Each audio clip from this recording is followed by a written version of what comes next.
we dealing with cultural change and your job is becoming really challenging? Well, keep on watching.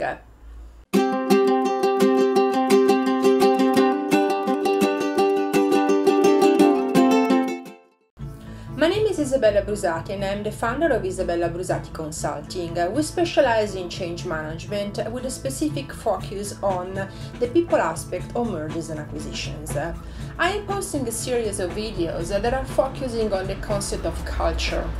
Empirical research and also my 15 years of personal experience show that one of the reasons why change management initiatives do not go as planned is because culture is usually considered as fluff and it is neglected.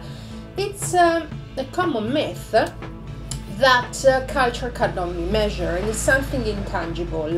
Well, that's actually not correct.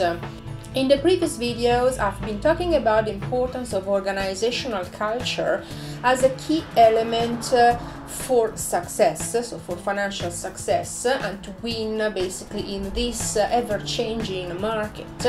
And in the previous video, I have described what culture is and also been given an overview of the elements of culture, specifically using the model that was devised by Shane.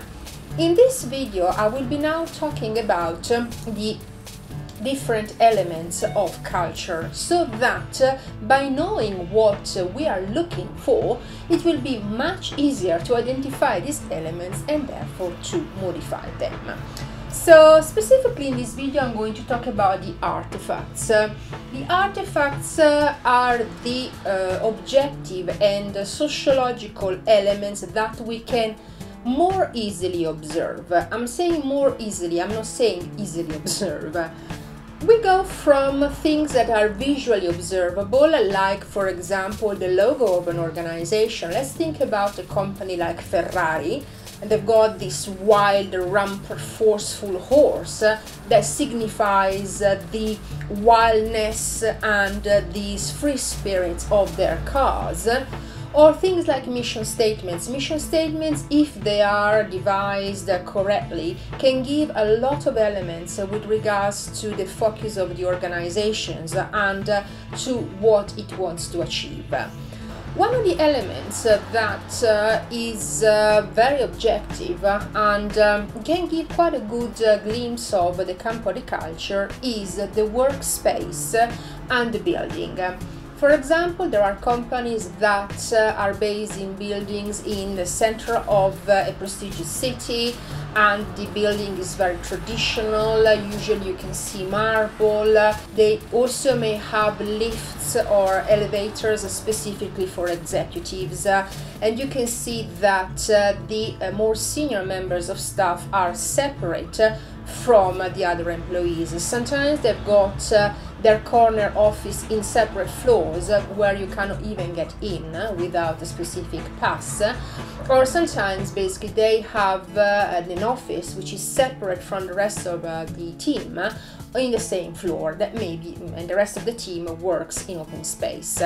Well, this would give a first glimpse of the fact that the culture of the company very likely is hierarchical and traditional.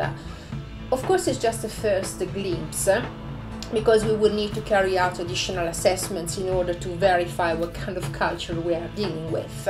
And also, there is not a right or wrong culture. This is actually a myth. For example, the bureaucratic culture is necessarily bad.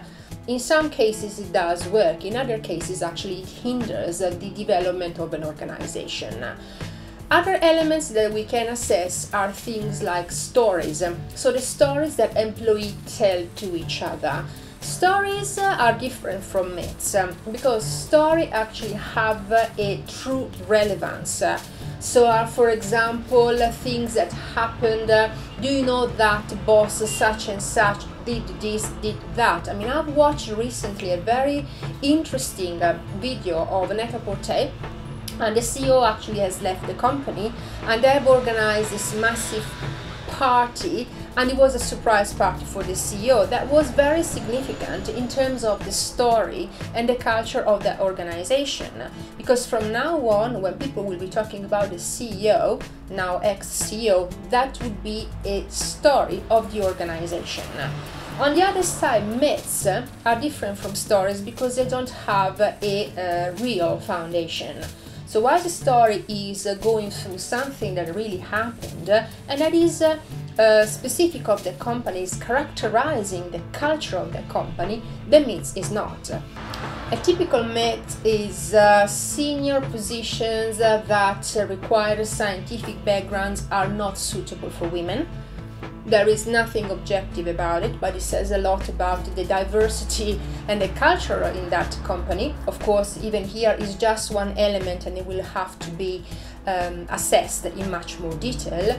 Or things like if you work in a specific department in the company, you must have a specific degree in a prestigious university. So for example, if someone is equally very skilled but was not graduated at university A but was graduated university P, the company is not going to hire the person that was graduated at university P on the basis of the belief that the person is not good enough. So the myths are again part of the artifact, so it's something that we can basically observe also by the way that people talk, because language and the language that people use within an organization is significant. I remember working for IBM at the very beginning of my career, and for example, the terms that people that have been working in IBM for a certain amount of time were using, they were talking IBM jargon, and people that were basically new to the organization were expected to learn a specific jargon.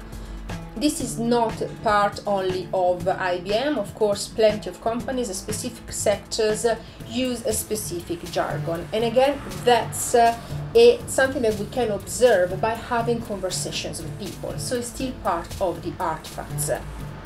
Another thing that we can observe is basically the metaphors. So when people talk, they tend to use a language that not only encompasses the jargon of an organization or of a sector, but it's also metaphors like there can be the army metaphors.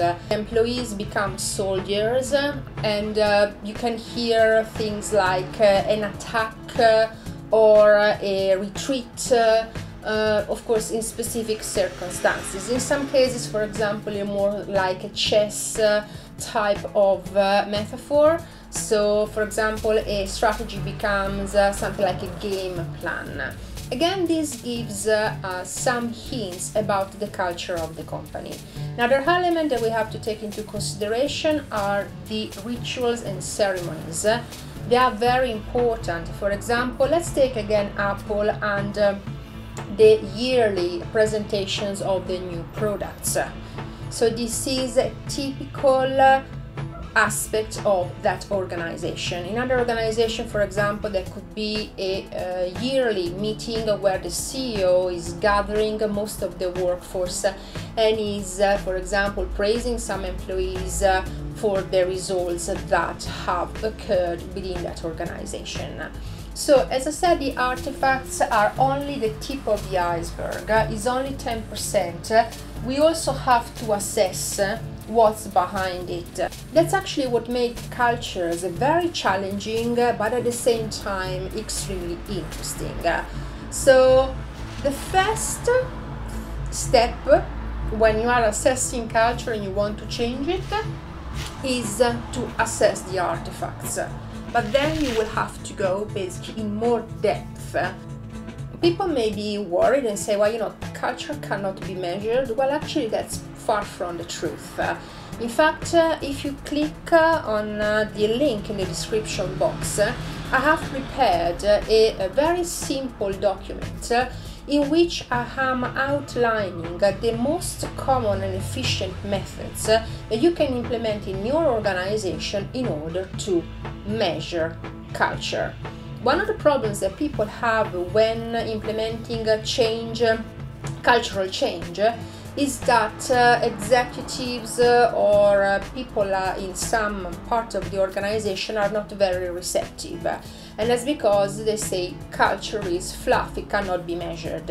If you want to actually be a sponsor, if you want to be a very effective change agent, you got to speak the language of the people that make decisions or the people that are actually resisting change, and usually this is the numbers language. I am not saying that we have to trivialize culture and make it become just a few numbers like profit and loss, no, but again we have to act in a clever and strategic way.